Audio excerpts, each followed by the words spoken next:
video we will study agriculture sector. During the pre-British period, the condition of Indian agriculture was not satisfactory. Indian economy British rule के दौरान बहुत ही rural और agriculture थी। उस समय 85% Indians गांव में रहते थे और खेती बाड़ी से अपना रोजगार चलाते थे। इतने सारे लोग एग्रीकल्चर में लगे होने के बावजूद भी इंडिया सेल्फ सफिशिएंट नहीं था फूड प्रोडक्शन और रॉ मटेरियल प्रोड्यूस करने में।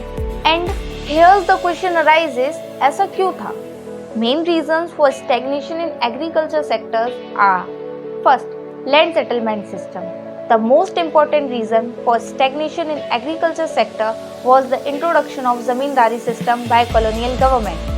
Now, let's study zamindari system. zamindari system के 3 components थे: British government, zamindars, cultivators and peasants. zamindars, cultivator और British government के बीच में एक intermediary की तरह काम करते थे. कल्टिवेटर्स को जो भी प्रॉफिट होता था एग्रीकल्चर से वो जमींदार्स कलेक्ट कर लेते थे, which was called लगान. कॉलोनियल गवर्नमेंट ने जमींदार्स को ओनर बना दिया था, जिससे कल्टीवेटर्स और पीजेंट सिर्फ टेनेंट बन के रह गए थे. जमींदार्स जो लगान कलेक्ट करते थे उसे ब्रिटिश गवर्नमेंट के पास एक फिक्स डेट पर डिपॉजिट कराना होता था. अगर वो ऐसा नहीं कर पाते तो उनसे जमीन छीन ली जाती थी. जमींदार और कॉलोनियल गवर्नमेंट को कल्टीवेटर्स की इकोनॉमिक कंडीशन से कोई लेना देना नहीं था और ना ही वो उनकी कंडीशन को सुधारने के लिए कुछ करते थे. Now second reason, commercialization of agriculture. Commercialization of agriculture means production of crops for sale in the market rather than for self consumption. British rule के दौरान फार्मर्स की इकोनॉमिक कंडीशन बहुत ही खराब थी. ब्रिटिश गवर्नमेंट इंडियन फार्मर्स को ज़्यादा price दे रही थी कैश क्रॉप्स प्रोड्यूस करने के लिए, जिससे बहुत सारे फार्मर्स कैश क्रॉप्स प्रोड्यूस करने लगे. थ्रू दिस ब्रिटिश गवर्नमेंट ने बहुत ही चालाकी से एग्रीकल्चर सेक्टर को कमर्शलाइज कर दिया था ब्रिटिश इंडस्ट्रीज की रॉ मटेरियल की ज़रूरत को पूरी करने के लिए.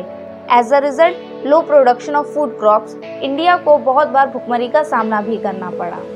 Third reason, low level of productivity. के दौरान एग्रीकल्चर सेक्टर में ना ही कोई टेक्नोलॉजी का यूज़ किया जाता था प्रोडक्शन के लिए और ना ही कोई इरिगेशन फैसिलिटीज़ हुआ करती थी और ना ही फर्टिलाइजर्स का यूज़ होता था, जिसकी वजह से एग्रीकल्चरल प्रोडक्शन बहुत कम होता था. And here's the second question arises, why this happened? Let's know. First, use of outdated and old technology. Second, dependency on rainfall. Now, the last fourth reason, scarcity of investment.